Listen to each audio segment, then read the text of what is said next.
Salut les gens, j'espère que vous allez bien. Aujourd'hui on se retrouve pour le book haul du mois de juin, donc avec les livres que j'ai déjà lus, mais vous avez l'habitude maintenant. Et on commence dès maintenant. Dans un premier temps, j'ai continué et fini la première partie des aventures, short adventures de la guerre des clans. Donc dans un premier temps, j'ai lu Le voyage d'étoiles de givre de Erin Hunter aux éditions Pocket Jeunesse. J'ai continué avec Le souhait de Feuille de lune, donc l'une des filles d'Étoiles de feu. Et j'ai terminé avec Le souhait d'Aile de colombe.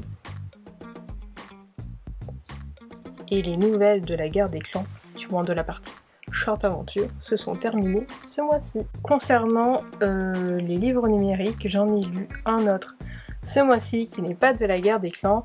Il s'agit du deuxième tome de La Nouvelle République, The New Republic, de Tahereh Mafi aux éditions Michel Lafon, qui se nomme Relax Me. Maintenant, je vais vous lire plus ou moins les livres papier que j'ai achetés ce mois-ci. Donc, pour commencer, il y a le premier tome de Il était une fois un cœur brisé de Stéphanie Garber aux éditions Pâle. D'aussi loin qu'elle se souvienne, Evangeline Fox a toujours cru au grand amour et aux fins heureuses. Jusqu'à ce qu'elle apprenne que l'homme de sa vie est sur le point d'en épouser une autre. Désespérée d'empêcher le mariage et de guérir son cœur blessé, la jeune femme conclut un accord avec le charismatique mais diabolique prince des cœurs. En échange de son aide, il lui demande 3 baisers à la personne, au moment et à l'endroit de son choix.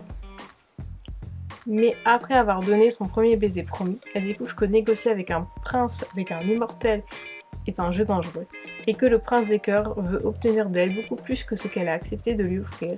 Il a de grands projets pour Evangeline, des projets qui se termineront soit par le plus grand des bonheurs, soit par la plus esquisse des tragédies. Les mémoires d'un chat de Hiro Arikawa aux éditions Actes Sud. Un chat de gouttière au franc-parler et rompu au langage des humains a pris ses quartiers dans le parking d'un immeuble de Tokyo. Pour rien au monde, il ne troquerait sa liberté contre le confort d'un foyer. Mais le jour où une voiture le percute, il est contraint d'accepter l'aide de Satoru, un locataire de l'immeuble qui le soigne, lui attribue un nom, Nana, et lui offre la perspective d'une cohabitation durable. 5 ans plus tard, des circonstances imprévues obligent Satoru à se séparer de Nana. Anxieux de lui trouver un bon maître, il se tourne vers d'anciens camarades d'études, disséminés aux 4 coins du Japon. Commence alors pour les deux compères une série de voyages et de retrouvailles qui ont pour Nana autant d'occasions de découvrir le passé de Satoru et de nous révéler à sa manière féline maints aspects de la société japonaise. Prenant et surprenant, profond et plein d'humour, Les mémoires d'un chat est un beau roman sur l'adoption, l'amitié et la force des liens qui unissent l'homme à l'animal. J'ai également acheté La légende du noble chat Pistefouet de Tad Williams aux éditions Mnemos.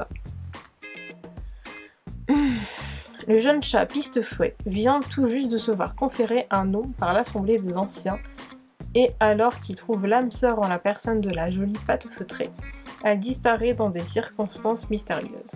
Dans un monde où l'homo, descendant perverti du chat, n'est là que pour lui obéir, des créatures autrement dangereuses hantent la terre et ses entrailles. Parti en quête de sa belle avec son compagnon, l'espiègle chaton bon vif, le jeune aventurier ne tarde pas à entendre parler d'ombres qui rôdent dans la nuit. Il devra alors les affronter dans l'angoisse et dans l'horreur. C'est également un roman, j'ai pas précisé dans le lead date, mais plus adulte que La Guerre des Clans. La Guerre des Clans est destinée vraiment sur le coup aux enfants, même si je suis pas toujours d'accord avec ça. Là par contre, c'est plus un roman adulte. Je continue avec les 2 derniers. Donc, Le chant de l'hiver de Orlan Grey aux éditions Conséquences. Où qu'elle aille, elle vit et suivie par des chuchotements mystérieux que personne d'autre ne perçoit. Sinken manie une magie ancestrale et totalement proscrite. Un jour, elle y répond, malgré elle, et est pris en flagrant délit par son frère. Aussitôt répudiée par son village, elle est ballottée entre sidération et espoir de racheter son honneur. Traquée pour ce don qu'elle rejette, dépossédée de l'avenir de fille et d'épouse qui l'attendait, Elvie est perdue. Comment naviguer dans une société hostile quand elle n'a pour elle que son obéissance et sa docilité? Heureusement, Rohanna n'a pas ses scrupules ni sa pudeur, et lorsque se présente l'opportunité de lever l'interdiction sur la magie, l'étrange mentor entraîne immédiatement Elvie dans son sillage. Un autre monde est possible et la rédemption existe, mais l'émancipation a un prix et Elvie va devoir le payer. Le tout dernier, il s'agit du 3e tome de Lutin Brasi, donc L'Enfant du Feu, de Sarah El Arafi aux éditions de Saxus. L'Empire des Gardiens est sur le point de s'effondrer. Un mystérieux justicier lève une armée pour l'achever définitivement. Mais Scylla et Assa n'ont pas le temps de se réjouir. Une menace encore plus grande approche et pourrait bien mettre en péril cette nouvelle liberté. Sur le continent, les alliés du sang se préparent eux aussi à affronter ce danger et tentent de convaincre d'autres nations de les rejoindre. Alors que Jon, promu major général, entraîne ses soldats au combat, il s'apprête à découvrir un tout autre camp de bataille qu'il n'est pas sûr de savoir maîtriser. Les Alams ont trouvé leur enfant du feu. Ils sont enfin prêts à mener la guerre qu'ils préparent depuis plusieurs siècles et au nom de Kabut à rayer leur ennemi de la carte. Galvanisé par la puissance du dieu, Honor ne se doute pas que son étincelle pourrait embraser le monde entier. Lutin Brasi approche, et pour que la rébellion s'embrase, quelque chose doit brûler.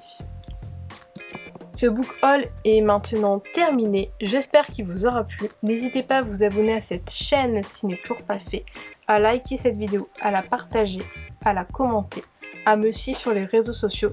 Toutes les informations dont vous avez besoin se trouvent en barre d'informations et on se retrouve très bientôt pour de nouvelles vidéos. Ciao!